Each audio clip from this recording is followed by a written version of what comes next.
نعمت صرف ہدایت ہے، یہ نوٹ کر لیجئے، تجزیہ کر کے سمجھ لیجئے. کوئی شے نعمت نہیں ہے، کوئی شے.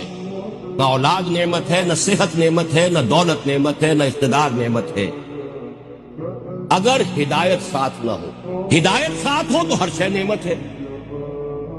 صحت ہے، ہدایت بھی ہے، کیا کہنے ہیں. خیر کے کام آپ کریں گے، زیادہ محنت کریں گے، بھاگ دوڑ کریں گے، اور اگر صحت ہے اور ہدایت نہیں ہے تو زیادہ رنگ رلیاں منائیں گے، زیادہ عیاشیاں کریں گے، زیادہ بدماشیاں کریں گے، زیادہ فساد پھیلائیں گے.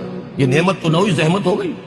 اولاد ہے، ہدایت نہیں، اولاد کو کیا بنائیں گے؟ اللہ کے باغی بنا کر اٹھائیں گے.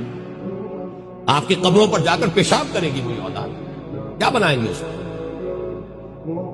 وہ آپ کے لیے اللہ کے ہاں زحمت بن جائے گی وہی اولاد.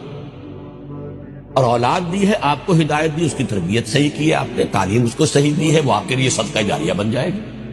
گویا کہ ہر شے صرف نعمت ہدایت کے ساتھ. یہ جس کو ہم کہتے ہیں، جو پرانے زمانے میں تصور تھا، کوئی شے جس چیز سے چھو جائے وہ سونا بن جاتی، وہ شے ہے ہدایت. ہدایت ہو تو صحت بھی نعمت ہے، دولت بھی نعمت ہے، اولاد بھی نعمت ہے، اقتدار نصیب ہو جائے، کیا کہنے ہیں.